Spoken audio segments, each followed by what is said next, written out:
Hi everyone, it's me, Michelle Kelly. Welcome to my YouTube channel, Being the Change. This is my 2019 New Year's resolution. I'm finishing up the month, which is a big deal. I had to tell you all out loud that I was breaking up with guilt, I was breaking up with shame, and I was breaking up with fear. And I have to tell you, it's starting to creep back a little bit. And I've been working on trying to get my videos better. And I'm not really good at it, but I didn't want that to stop me from doing it because I'm starting to realize there's beauty in imperfection. And I'm trying to make eye contact with the camera and setting it up, and I'm not doing a great job at it, but I promise I'm going to get better at it.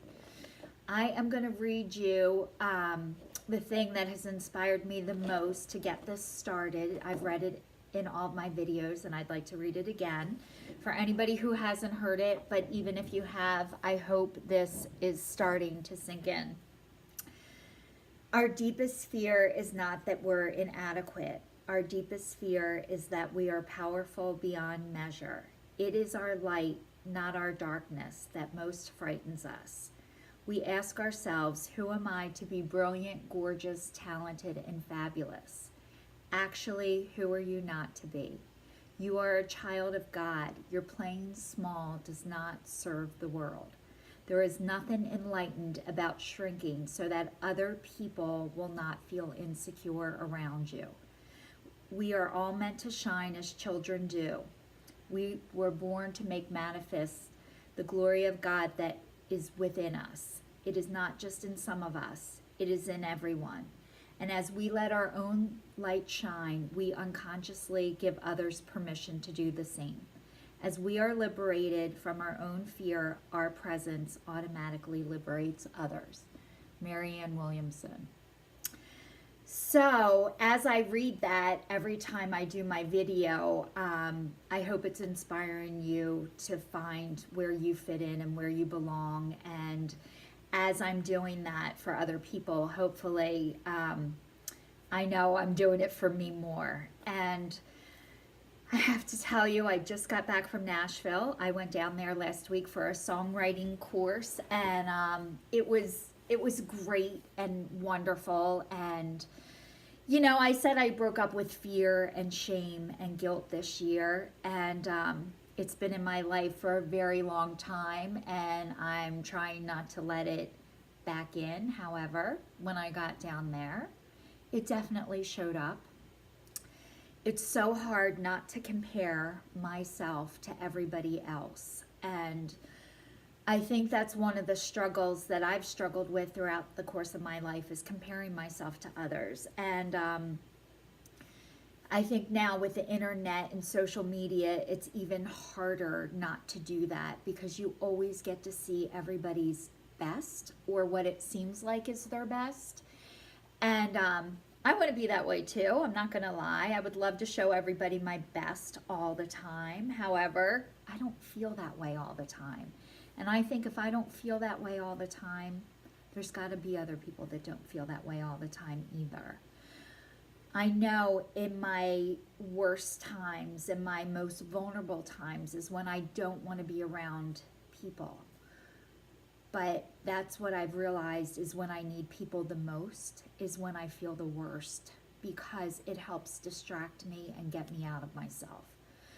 So as I was away for this weekend and listening to other songwriters, it did help me feel better that I'm not the only one. I'm not the only one that thinks this way. I'm not the only one who has done it this way.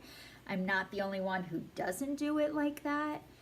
I had, I'm still processing everything that happened, but there was one thing where a guy came in from a publishing company, and he told us that being in the music business is like getting your teeth kicked in every day, which that day, that's all I could focus on, and how I don't want to get my teeth kicked in anymore. That doesn't feel good for me. I would have been all in 100% if I was 20. But what I'm realizing about myself is God doesn't want me to hurt myself for money. or to hurt myself or anything. So signing up to get my teeth kicked in is not something I'm willing to do anymore. So, and also I have to tell you guys one other great thing that happened, because I started to question, why am I here? And am I in the right place? And do I belong here? And I was praying to God to give me a sign. And on Sunday night, I went to the Bluebird, the magical Bluebird. It's been on the show Nashville. All the songwriters go there. And I didn't have a name for my page when I first started, but the one thing that came to me after a couple weeks was called Being the Change. Be the Change. So I named it Be the Change, and I am being the change, hopefully. And some guy debuted a song on Sunday night called Being the Change. And not Being the Change, it's called Be the Change. And he had the whole audience shout, be the change, see the change, be the change, see the change. And I'm like, okay, this is my sign. I'm supposed to be here. So I still don't know why. I still don't know where I fit in with all of this, but I'm still going to do it anyway, even though I am afraid. I want the ending before the story, and I don't have it yet, but I'm trusting it, and I'm giving it to all of you. And I hope you feel inspired. Today, I'm not feeling it, but it doesn't matter. I needed to do this anyway because I promised I would. So stay tuned, and I'll see you all next week. Take care.